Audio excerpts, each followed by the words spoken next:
Assalamualaikum warahmatullahi wabarakatuh. Halo Bapak Ibu guru, calon guru penggerak di seluruh Indonesia. Perkenalkan, saya Anggun Wahyu Metasari SPD, calon guru penggerak angkatan 9, unit kerja SMK YPLP Perwira 2 Purbalingga. Perkenalkan, beliau adalah fasilitator saya Bapak Suyadi dan pengajar praktik Bapak Marwoto. Pada kesempatan kali ini, saya akan memaparkan aksi nyata modul 1.4. Berikut adalah rancangan tindakan untuk aksi nyata saya. Yang pertama adalah latar belakang. Murid tidak suka peraturan karena selama ini jika mereka melakukan pelanggaran, maka akan mendapatkan hukuman dan cenderung akan mempermalukan dirinya. Selanjutnya adalah tujuan aksi nyata. Yang pertama, menciptakan murid yang merdeka dan disiplin diri yang kuat. Kedua, menumbuhkan budaya positif di sekolah dengan meyakini nilai-nilai kebijakan universal. Tolak ukur ketercapaian aksi nyata saya adalah yang pertama, terbentuknya keyakinan kelas melalui kegiatan kesepakatan kelas yang dilakukan wali kelas dan siswa. Yang kedua, siswa mampu menerapkan dan menjalankan keyakinan kelas yang telah dibuat. Selanjutnya, lini masa tindakan atau langkah-langkah tindakan adalah yang pertama, menghadap kepada kepala sekolah untuk menjelaskan pentingnya penanaman budaya positif dan keyakinan kelas di sekolah, serta meminta izin untuk mendiseminasikan bersama rekan guru. 2. Mengumpulkan rekan guru untuk melakukan diseminasi pemahaman materi budaya positif, keyakinan kelas, dan segitiga restitusi. Yang ketiga, berkoordinasi dan berkolaborasi dengan wali kelas untuk membuat keyakinan kelas di kelas masing-masing. Yang keempat, memantau, merefleksi, dan mengevaluasi keyakinan kelas yang telah dibuat. Berikut merupakan dukungan yang dibutuhkan. Yang pertama, dukungan dari kepala sekolah, rekan guru, serta murid agar tindakan yang telah disusun dapat dilakukan secara lancar dan menyeluruh. 2. Sarana dan prasarana untuk menumbuhkan budaya positif di sekolah. 3. Orang tua dalam melakukan budaya positif di rumah. Berikut ini merupakan kegiatan diseminasi di sekolah mengenai pemahaman dan pengalaman budaya positif.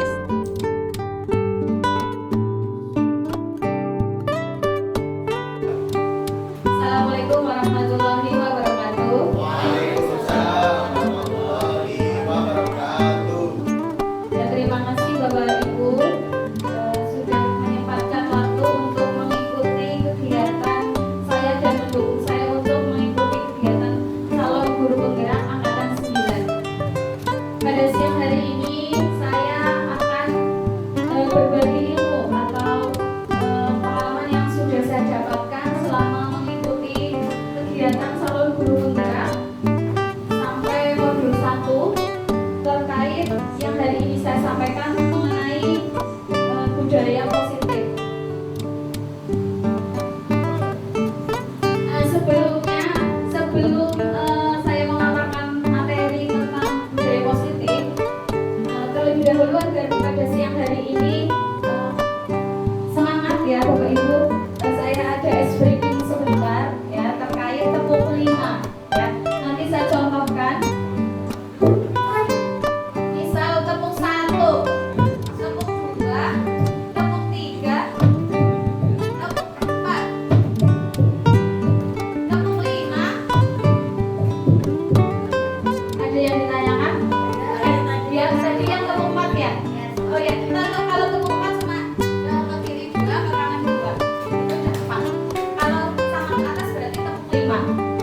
pelajari.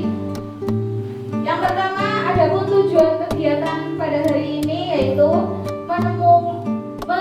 kenali dan berbagi pengalaman penerapan budaya positif di lingkungan sekolah. Nah, jadi kita sebagai seorang guru itu harus memiliki kemampuan dalam mewujudkan budaya positif di sekolah. Budaya positif tersebut dapat dijalankan dengan penerapan konsep-konsep inti seperti pemahaman perubahan paradigma belajar, disiplin positif, memahami teori kontrol, dan memotivasi perilaku manusia yang berkaitan dengan hukuman dan penghargaan. Posisi kontrol seseorang guru memahami kebutuhan dasar manusia, pembuatan keyakinan sekolah atau kelas, dan penerapan segitiga restitusi dalam penyelesaian masalah. Berikutnya, perubahan paradigma belajar. Nah, menurut Stephen R. Covey bahwa untuk membuat kemajuan dalam paradigma belajar ada beberapa yang perlu kita lakukan. Yang pertama adalah sikap atau perilaku. Yang kedua, bagaimana cara melihat dunia. Yang ketiga, bagaimana cara berpikir tentang manusia. Selanjutnya, penjelasan mengenai paradigma perubahan. Terangkum dalam pemaparan paradigma stimulus respon ke paradigma kontrol. Stimulus respon kepada pendekatan teori kontrol menurut Stephen R. Covey. Yang pertama ada stimulus respon dan teori kontrol. Nah, ini ketika stimulus responnya realitas atau kebutuhan kita sama, di teori kontrolnya realitas atau kebutuhan kita berbeda. Jadi bertolak belakang ya Bu. Terus semua orang melihat hal yang sama. Nah, di teori kontrolnya setiap orang memiliki gambaran yang berbeda. Ya, per orang itu memiliki gambaran berbeda di dalam teori kontrolnya. Di stimulus respon yang ketiga yaitu kita mencoba mengubah orang agar berpandangan sama dengan kita. Tetapi pada teori kontrolnya kita berusaha memahami pandangan orang lain tentang dunia. Nah, yang keempat, perilaku buruk dilihat sebagai suatu kesalahan. Nah, di dalam teori kontrolnya semua perilaku memiliki tujuan. Ya. Jadi memang ketika kita berperilaku mesti kita memiliki tujuan seperti itu. Terus yang kelima, orang lain bisa mengontrol saya. Pada teori kontrol hanya saya ya atau Anda yang bisa mengontrol diri Anda sendiri. Walaupun kenyataannya orang bisa kita punya atasan ya, kita bisa misalnya diatur atau bagaimana, tapi tetap yang bisa mengontrol yaitu tetap diri kita sendiri. Terus selanjutnya di dalam stimulus respon yang selanjutnya saya bisa mengontrol orang lain. Nah, di dalam teori kontrolnya Anda tidak bisa mengontrol orang lain. Nah, walaupun di dalam stimulus responnya bisa ya. Terus selanjutnya pemaksaan ada pada saat rujukan gagal. Nah, teori kontrolnya kolaborasi dan konsensus menciptakan pilihan-pilihan baru. Terus yang terakhir model berpikir menang atau kalah. Nah, di dalam teori kontrolnya model berpikir menang-menang. Ya. Itu terkait pendekatan teori kontrol. Selanjutnya disiplin positif. Ada 3 hal di dalam disiplin positif. Yang pertama, cara penerapan disiplin yang mengajarkan anak bertanggung jawab dan menumbuhkan kesadaran diri berdasarkan nilai-nilai kebajikan. Yang kedua, lebih ke arah disiplin diri yang dapat mengontrol diri dalam melakukan segala tindakan. Dan yang ketiga, dapat membuat murid memahami dan menyadari berdasarkan motivasi internal, bukan akibat paksaan, ujian atau hukuman. Ini di dalam materi disiplin positif ya. Jadi kesimpulannya kita itu harus bisa mengajarkan anak untuk selalu bertanggung jawab ya, disiplin dan memiliki motivasi ya. Itu di dalam disiplin yang positif. Selanjutnya motivasi perilaku manusia ya. Ini dibagi menjadi dua ya, ada motivasi internal dan ada motivasi eksternal. Adapun di dalam motivasi eksternal itu ada dua ya. Yang pertama untuk menghindari ketidaknyamanan atau hukuman. Yang kedua untuk mendapatkan imbalan atau penghargaan dari orang lain. Ini termasuk motivasi eksternal. Selanjutnya ada motivasi internal. Ini untuk menjadi orang yang mereka inginkan dan menghargai diri sendiri dengan nilai-nilai yang mereka percaya. Itu di dalam motivasi internal. Selanjutnya, inti motivasi perilaku yang dikembangkan dalam budaya positif adalah itu motivasi internal ya. Untuk menjadi orang yang mereka inginkan dan menghargai diri sendiri dengan nilai-nilai yang mereka percaya. Nah, kita juga harus hindari hukuman dan pemberian imbalan atau penghargaan secara berlebihan agar meminimalisir motivasi eksternal dan memaksimalkan motivasi internal dalam diri siswa. Ya, jadi ada plus minusnya ketika kita memberikan hukuman atau penghargaan kepada siswa. Ya.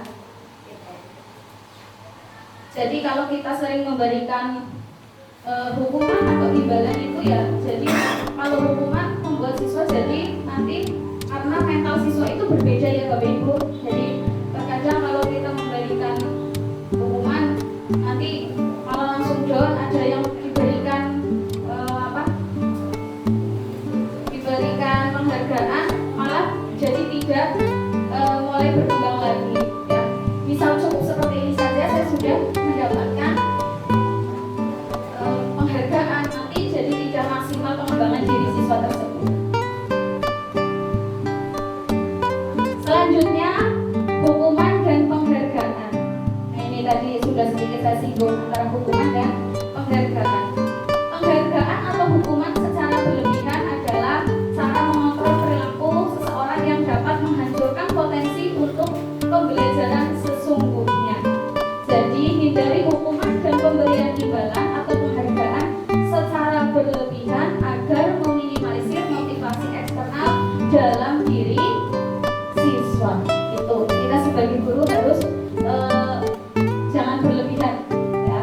Jangan apalagi memberikan hukuman yang berlebihan atau memberikan penghargaan yang berlebihan.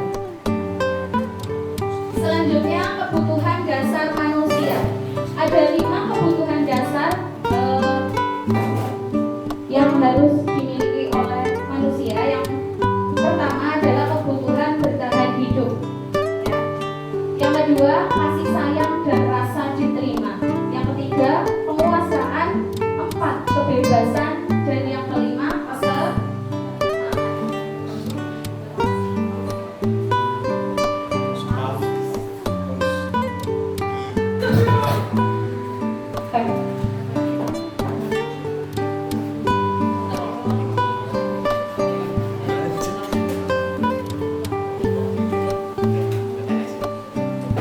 Kami lanjut ya.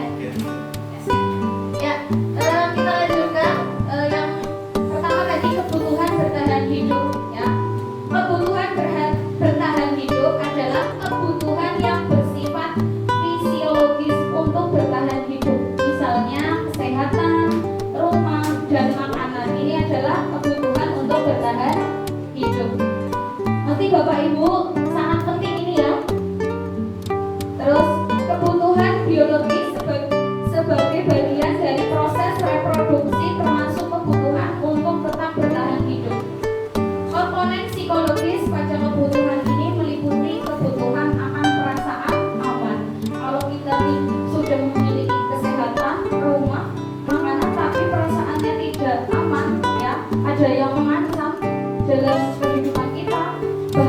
tidak Bapak Ibu? Tidak ya? Ya, kurang bahagia tidak lengkap ya. Selanjutnya yang kedua adalah kasih sayang dan rasa diterima. Kebutuhan ini adalah kebutuhan psikologis. Kebutuhan untuk disayangi dan diterima meliputi kebutuhan akan hubungan dan koneksi sosial. Kebutuhan untuk memberi dan menerima kasih sayang dan kebutuhan untuk merasa menjadi bagian dari suatu kelompok. Kebutuhan ini juga meliputi keinginan untuk tetap terhubung dengan orang lain seperti teman, keluarga, pasangan hidup, teman kerja, binatang peliharaan, dan kelompok di mana kita bergabung. Nah, ini termasuk kasih sayang dan rasa diterima. Seperti saya di sini, teman-teman mau mengikuti kegiatan di CGP saya merasa diberikan kasih sayang dan rasa diterima oleh Bapak Ibu semuanya. Ya. Selanjutnya yang ketiga penguasaan. Kebutuhan ini berhubungan dengan kekuatan untuk mencapai sesuatu menjadi kompeten, menjadi terampil, diakui atas prestasi dan keterampilan kita, didengarkan dan memiliki rasa harga diri. Kebutuhan ini meliputi keinginan untuk dianggap berharga, bisa membuat perbedaan, bisa membuat pencapaian kompeten, diakui, dihormati. Ini meliputi self-esteem dan keinginan untuk meninggalkan pengaruh. Nah, itu yang namanya penguasaan. Selanjutnya, yang keempat adalah kebebasan. Kebutuhan untuk bebas adalah kebutuhan akan kemandirian, otonomi, memiliki pilihan, dan mampu mengendalikan arah hidup seseorang. Anak-anak dengan kebutuhan kebebasan yang tinggi menginginkan pilihan. Mereka perlu banyak bergerak, suka mencoba-coba, tidak terlalu berpengaruh orang lain, dan senang mencoba hal baru dan menarik. Ini yang namanya kebutuhan kebebasan ya. Dan yang terakhir adalah kesenangan. Kebutuhan akan kesenangan adalah kebutuhan untuk mencari kesenangan, itu bermain, ketawa ya. Kita sangat membutuhkan itu ya Bu. Ada Bapak Ibu juga bahagia itu mesti butuh yang namanya ketawa. Dan ketika kita bekerja pun kita ada bermainnya juga ya. Walaupun sebagai orang dewasa ada gelewe-gelewean atau apa ya namanya bercanda ya dengan sesama rekan kerja gitu. Itu adalah kebutuhan kesenangan. Yang selanjutnya, posisi kontrol seorang guru. Nah, ini kita sebagai seorang guru kita harus memiliki posisi kontrol ya. Yaitu yang pertama menghukum, membuat merasa bersalah, manajer, pemantau, dan teman. Nah, itu posisi kontrol kita sebagai seorang guru. Selanjutnya, keyakinan sekolah atau kelas ya. Yang pertama, guru berperan dalam mewujudkan terbentuknya keyakinan sekolah atau kelas dengan adanya kesepakatan antara guru dan murid. Yang kedua, keyakinan sekolah atau kelas berupa pernyataan universal yang mudah diingat, dipahami, dan harus diterapkan dalam lingkungan sekolah.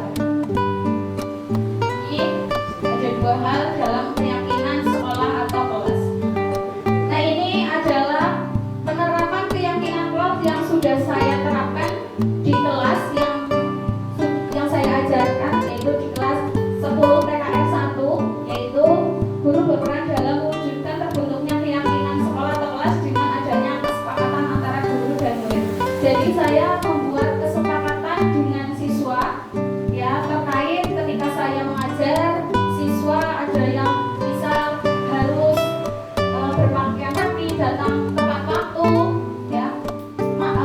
dimatikan itu salah satu beberapa keyakinan kelas yang diisi oleh anak 10 TKS 1 kemarin ya.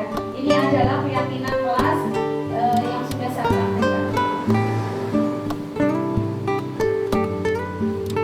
Selanjutnya yaitu tentang segitiga restitusi dalam penyelesaian masalah. Guru yang berperan sebagai manajer menggunakan segitiga restitusi dalam penyelesaian masalah melalui 3 tahapan, yaitu menstabilkan identitas, validasi tindakan yang salah, dan menanyakan keyakinan. Nah, tujuannya kenapa dalam penyelesaian masalah harus menggunakan 3 tahapan tersebut adalah untuk menjadikan murid yang mandiri dan bertanggung jawab ya. Mungkin kalau saya sebagai seorang guru BK, di situ ada beberapa teori dalam penyelesaian masalah siswa ya, ada tahapan-tahapannya. Nah, di dalam pembelajaran di guru penggerak ini ada 3 tahapan yang namanya tahapan segitiga restitusi, di mana ketika kita menangani anak yang bermasalah itu harus dengan menggunakan 3 tahapan ya. Pastikan kita sebagai seorang guru pasti menemukan anak yang bermasalah ya Bapak Ibu. Jadi nanti kita dalam penyelesaian masalahnya harus menggunakan tahapan segitiga restitusi ini. Nah, untuk segitiga restitusi nanti di belakang saya tampilkan contoh penerapan yang sudah saya lakukan dengan menggunakan segitiga restitusi. Selanjutnya, dampak penerapan budaya positif berdasarkan berbagai aspek. Budaya positif menurut Ki Hajar Dewantoro, nilai dan peran guru penggerak, visi guru penggerak. Nah, ini di dalam penerapan budaya positif ini ada 3 yang saling berkesinambungan ya. Dengan menjalankan budaya positif di sekolah, maka akan mempermudah dalam tercapainya tujuan pendidikan nasional sesuai dengan filosofi Ki Hajar Dewantoro, yaitu pendidikan yang berpihak pada murid dan bersifat menuntun tumbuh dan hidupnya kekuatan kodrat yang ada pada murid ya. Itu kenapa kita harus melakukan atau menjalankan yang namanya budaya positif di sekolah.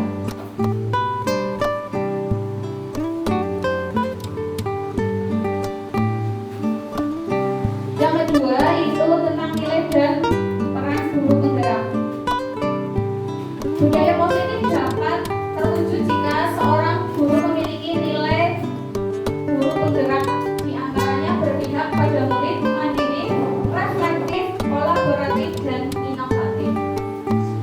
Budaya positif dapat terwujud dengan mendorong kolaborasi antara semua warga sekolah dengan adanya keyakinan sekolah yang harus disepakati dan dijalankan bersama. Nah, kalau keyakinan sekolah berarti biasanya yaitu tata tertib sekolah ya, itu harus yang sudah dibuat itu harus dijalankan.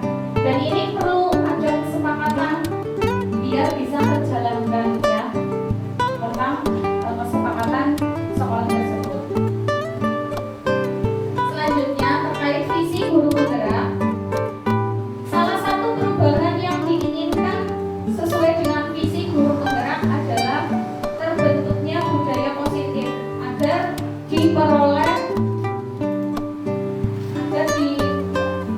diperoleh sekolah yang nyaman, aman, dan berpihak pada murid.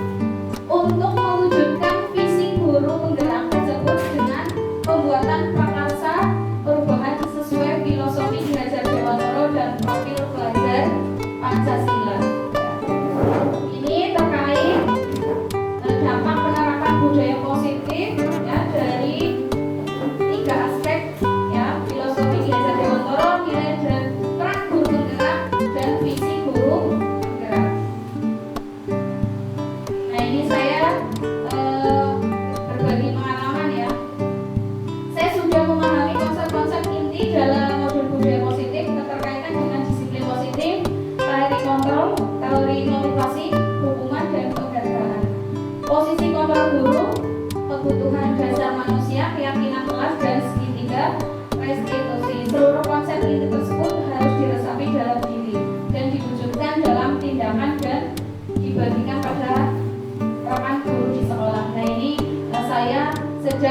berbagi kepada Bapak Ibu semua ya terkait apa yang sudah saya pelajari. Hal yang menarik bagi saya dan di luar dugaan adalah saat saya mempelajari motivasi ya perilaku manusia, yaitu berupa penghargaan. Ternyata penghargaan dapat berdampak kurang baik bagi murid, diantaranya dapat merusak hubungan, mengurangi ketepatan, menurunkan kualitas, mematikan aktivitas, dan bersifat menghukum. Ini pengalaman yang pernah saya lakukan ya.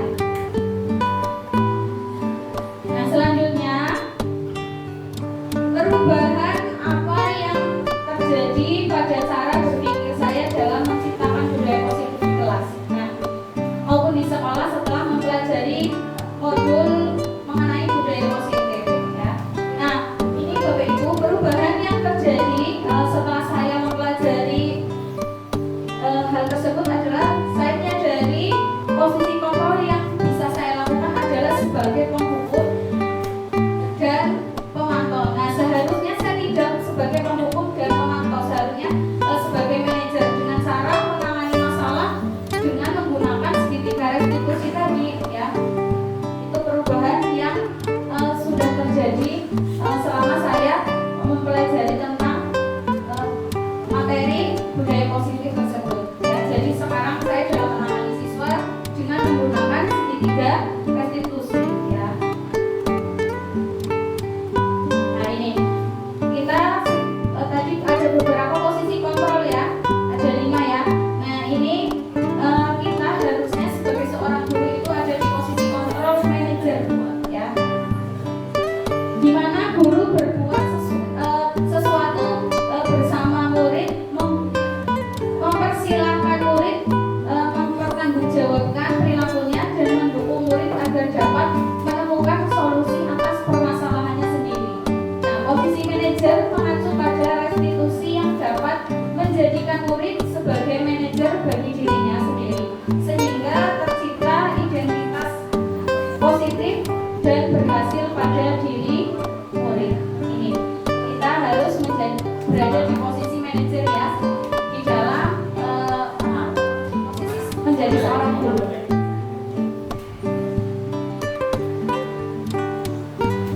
Nah, pengalaman saat apakah yang pernah saya alami terkait penerapan konsep-konsep inti dalam modul budaya positif baik di lingkungan kelas maupun sekolah. Saya sering menangani siswa yang sering terlambat ya, dan yang ke kantin di jam pelajaran. Ini saya kemarin menemukan siswa yang terlambat sekolah masuk kelas ya di jam pembelajaran, dan ketika sedang pembelajaran ternyata izinnya itu ke toilet, ternyata ke kantin. Ini saya kemarin menemui siswa yang seperti itu. Nah, dalam penanganan siswa tersebut saya menggunakan atau menerapkan penerapan segitiga restitusi, yaitu menstabilkan identitas, validasi tindakan yang salah, dan menanyakan keyakinan.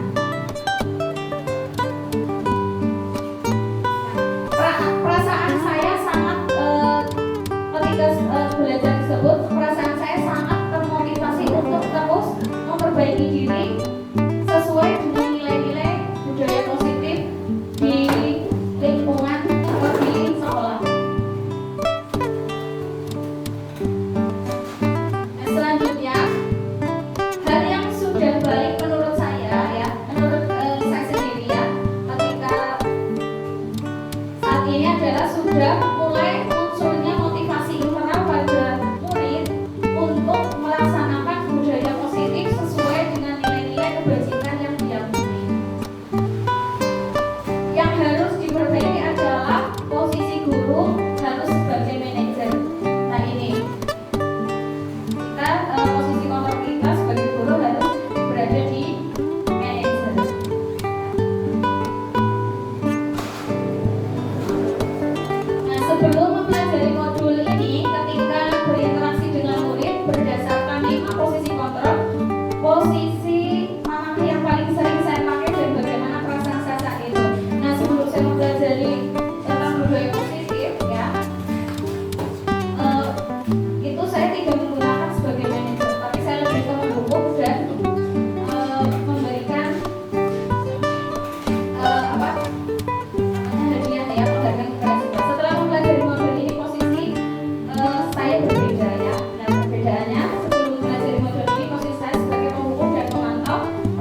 bisa terulang-ulang ya. Tapi yaitu kita mengarahkan anak untuk bisa menyelesaikan masalahnya. Bagaimana sih permasalahannya biar tidak mengulangi keterlambatan itu lagi, seperti itu. Dan kita juga karena tadi berhubungannya dengan keyakinan kelas yang sudah dibuat, ya kita harus menanyakan kepada siswa masih ingat dengan keyakinan kelas yang sudah dibuat, ya harus datang tepat waktu, yaitu keterkaitannya dengan terlambat itu tadi. Ternyata anak tersebut menyadari ketika kita bertanya lebih jauh, lebih mau mendengarkan alasan siswa, ternyata mereka masih ingat dengan kesepakatan kelas dan mereka berjanji tidak akan mengulangi lagi.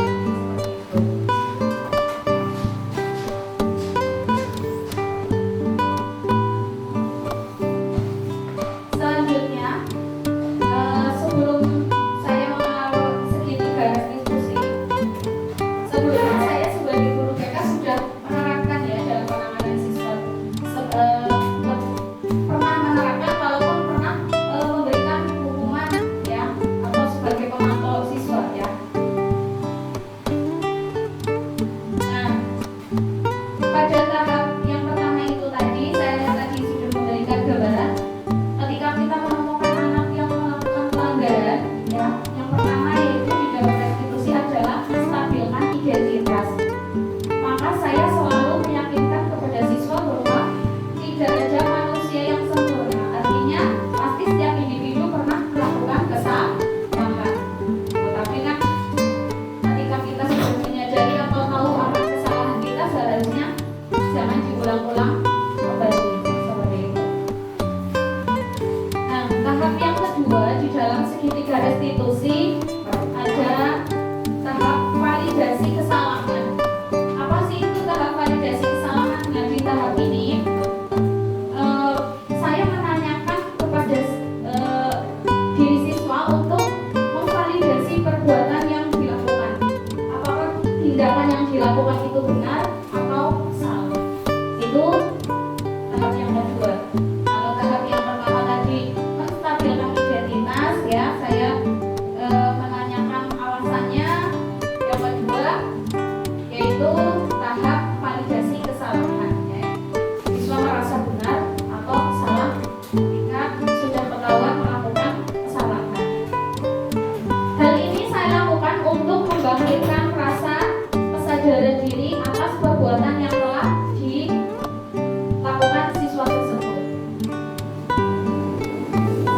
Selanjutnya yaitu tahapan yang ketiga di dalam segitiga restitusi yaitu menanyakan keyakinan.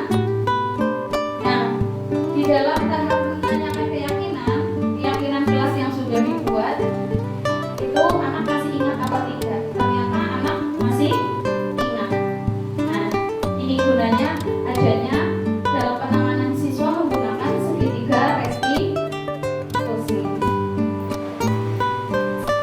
Nah, hal ini dilakukan untuk membangkitkan perubahan perilaku ke arah positif dengan mengambil hikmah dari perbuatan yang telah dilakukan, ya.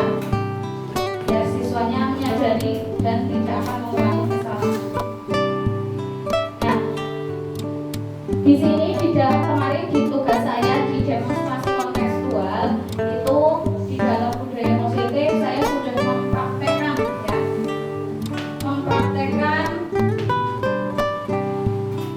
yang terkait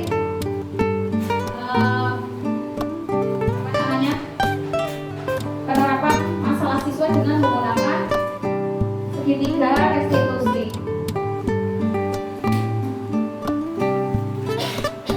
Nah, ini anak kelas 12 SM ya, Ilham yang kemarin terlambat ya. Saya terlebih dahulu menanyakan ke Ilham ya, kenapa dia terlambat, apakah karena rumahnya jaraknya jauh ya dari sekolah. Ternyata dia punya alasan sendiri ya. Ternyata karena dia bangunnya kesiangan ya. Dan ini masih tidak menstabilkan identitas. Bisa pakai ini nggak, Mami ya?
Ikam itu terlambatnya sering, tidak hanya satu kali saja.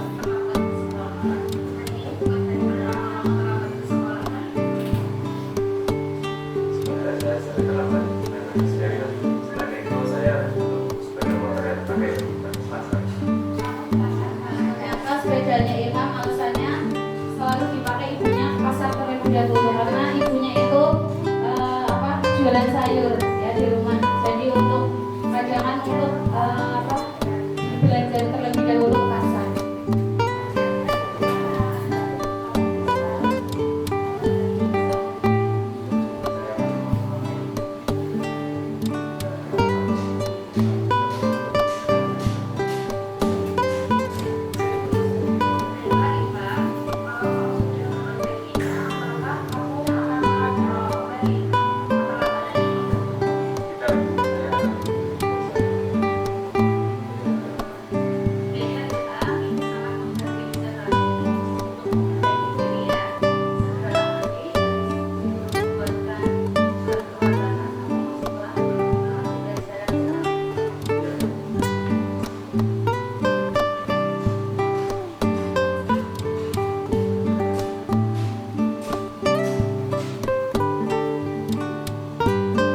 Nah, itu kasus yang keterlambatan. Yang kedua itu Resti salah ya. Kamu itu Resti habis belajar apa tadi? Nah, ini yang izinnya kemarin ya Pak Karis. Izinnya ke Pak Karis itu ke toilet, ternyata Resti ke kantin ya. Ini akhirnya saya panggil ke ruang BK ya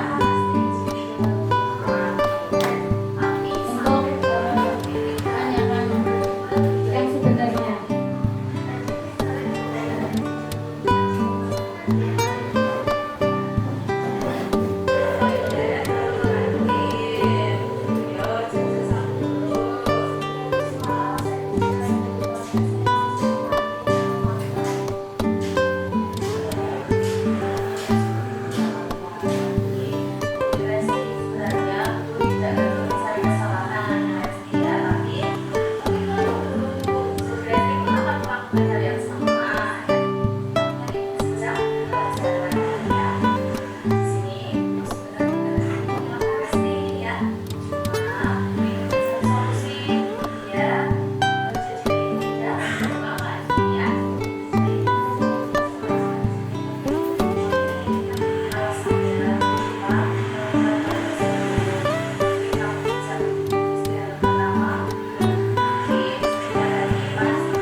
Alasannya Resti kenapa dia jam pelajaran sama Karis kemarin itu ke kantin itu karena bersama sama Karis ya. Jadi dia harus ke kantin ya karena kelaparan katanya.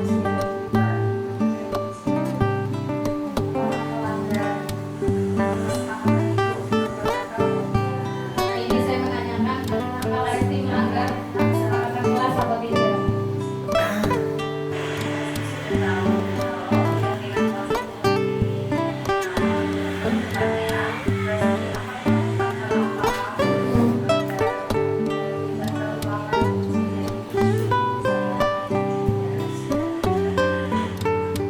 Dia melanggar kesepakatan kelas yaitu tidak disiplin dan tidak jujur ya.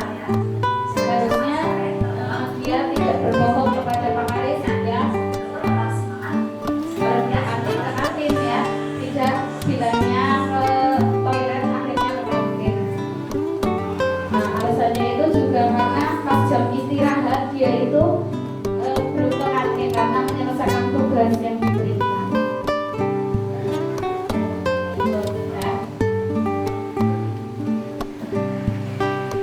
Nah, selain konsep-konsep yang disampaikan dalam modul ini, adakah hal-hal lain yang menurut saya penting untuk dipelajari dalam proses menciptakan budaya positif baik di lingkungan kelas maupun sekolah? Nah, hal lain yang penting dipelajari dalam proses menciptakan budaya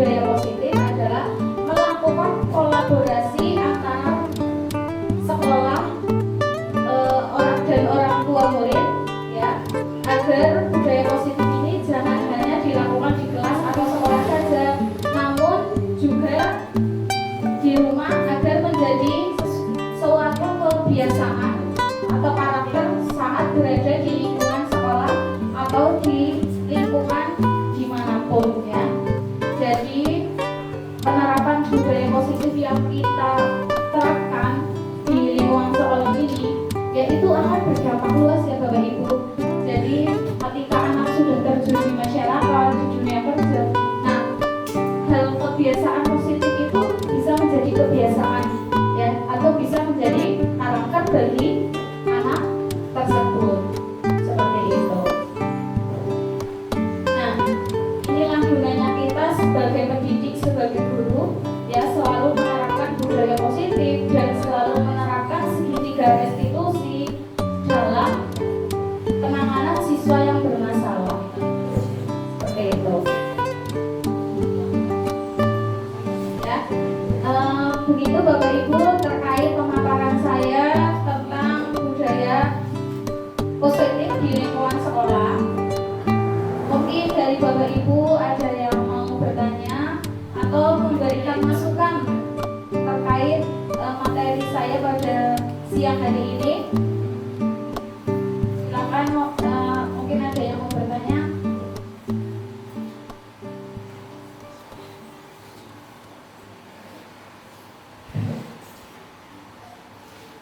Pak Eko mungkin sebagai rekan saya di BK mungkin ada masukan atau mungkin punya pengalaman ya Pak Eko terkait penanganan siswa ketika Pak Eko menangani siswa ya.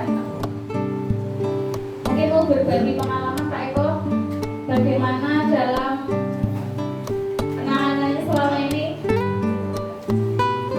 Ada Pak Eko? Oh iya, terima kasih. Saya ingin menanyakan untuk ketika penerapan segitiga restitusi untuk menangani anak ya. Ya terdengar lah ya suaranya ya. Ya terdengar ya. Oke, tadi kan untuk menangani masalah anak itu bisa menggunakan segitiga restitusi. Nah, yang saya tanyakan, apakah setelah penerapan segitiga restitusi tersebut bisa langsung mengubah sikap anak menjadi lebih disiplin?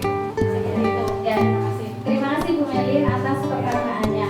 Ya, sebenarnya setelah kita menggunakan segitiga restitusi, yang namanya itu tadi dalam penerapannya mungkin tidak langsung ya, kita masih butuh pemantauan ke anak. Nah, itu sebagai seorang guru kita tetap harus memantau.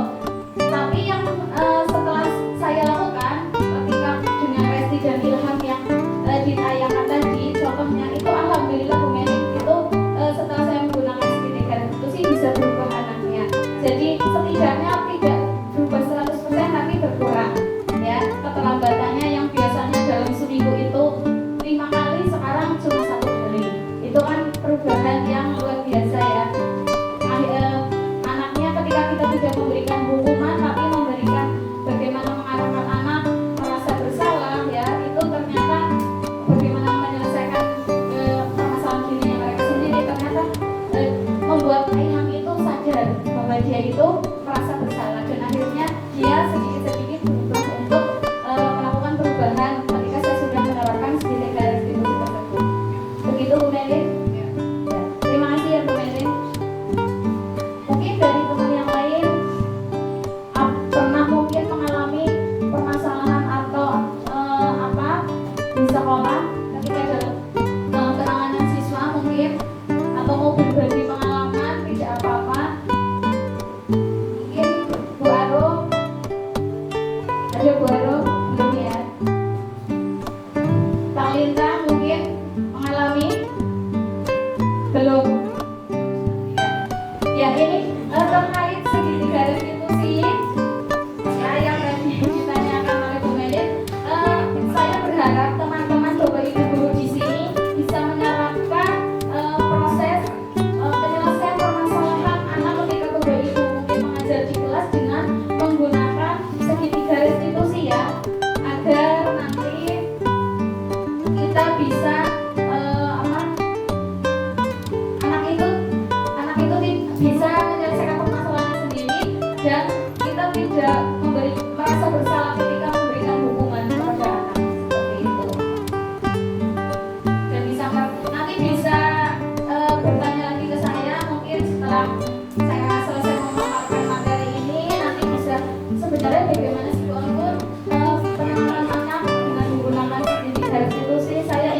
lebih dalam dalam memberikan penyelesaian masalah, karena di jam saya mungkin Bapak Ibu ada yang menemukan permasalahan seperti itu ya, atau Bapak Ibu wali kelas mungkin yang memiliki anak masalah saya sudah ini terus Bu, ternyata anak-anak masih angel. Nah ini bagaimana?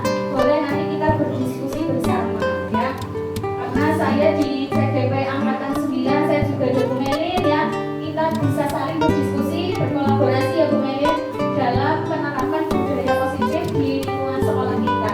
Ini demi kemajuan sekolah kita, demi terselesaikannya permasalahan-permasalahan anak dengan menggunakan metode pendekatan segitiga restitusi.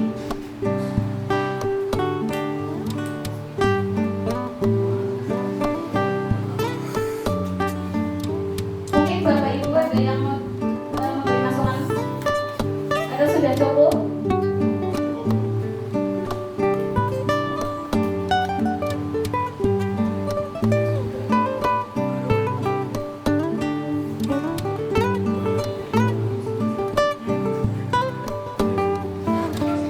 Ada yang belum jelas dari materi saya ini Bapak Ibu?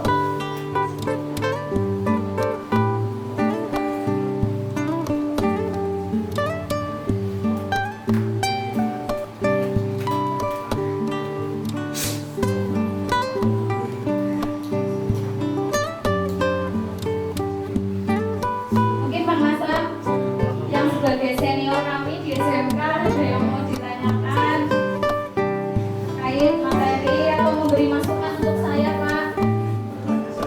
Oh iya, terima kasih Pak Maslam. Saya pernah jadi di sekolah dan memang keterlambatan itu memang dialami oleh mahasiswa. Sudah saya tangani tadi penyebabnya apa, tapi tidak mau berubah, tetap saja. Nah, itu solusi yang agar itu bisa berubah itu bagaimana caranya? Terima kasih Pak Maslam sebelumnya. Nah, ini Pak Maslam punya, karena tidak hanya mengajar di SMK YPRW, tapi beliau juga mengajar di sekolah lain ya. Dan ini memiliki siswa yang terlambatnya sering banget, selalu ya Pak, selalu terlambat setiap hari mungkin. Nah, ini bagaimana sih Bapak Ibu agar mareni ya, berhenti dari terlambat. Nah, sebelumnya saya menanyakan ke Pak Maslam terlebih dahulu ya. Di sekolah ada kesepakatan sekolah atau keyakinan kelas Pak? Sebelumnya peraturan lah intinya Pak, ada peraturan. Sudah ada ya. Anak sudah tahu atau sudah walaupun tahu tapi tidak belajar atau membaca, sudah membacanya apa belum Pak kira-kira? Oh iya, sudah membaca, sudah tahu isinya ya, tapi mungkin hanya dibaca saja, tidak dipahami ya, terkait peraturan yang sudah dibuat di sekolah itu, sehingga anak tersebut masih mengulangi keterlambatan itu tadi. Nah, kalau mungkin ini Pak Maslam yang pertama yang harus dilakukan Pak Maslam yang pertama itu mungkin mengulang, anak suruh membaca dan memahami Pak terkait keyakinan kelas atau peraturan sekolah yang ada di sekolah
baiknya yaitu kita menggunakan segitiga restitusi dalam penerapannya.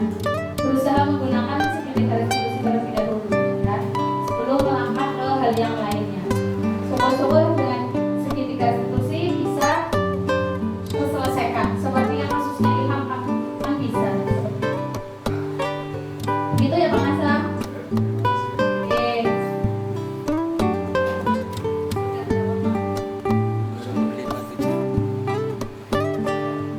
Ya.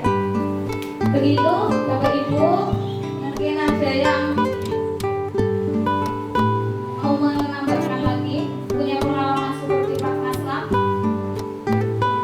Ya, terima kasih Bu Susi.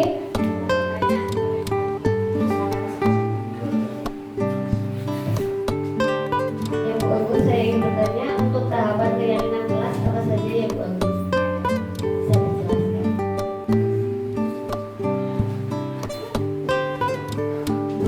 Ya, terima kasih Bu Susi. Nah, tadi kita sudah menampilkan ya tentang keyakinan kelas ya. Nah, terkait keyakinan kelas, yang pertama ya, biasanya itu memang keyakinan kelas harusnya kita berikan pas tahun ajaran baru ya, ketika kita baru masuk kelas mengajar ya, kita harus membuat kesepakatan kelas ya.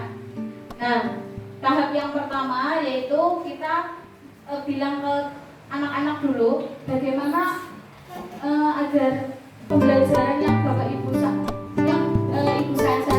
Ibu sampaikan agar bisa terserap oleh kalian, terpahami oleh kalian. Bagaimana kalau kita membuat kesepakatan kelas gitu. Terus pasti anak kan ini ya bertanya, kesepakatan kelas itu apa Bu? Kesepakatan kelas itu adalah aturan kelas ketika sedang pembelajaran saya atau pembelajaran guru yang lain mungkin ya. Nah, ini bisa dibuat oleh wali kelas atau guru mapel ya.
lebih kondusif dalam pembelajaran seperti itu.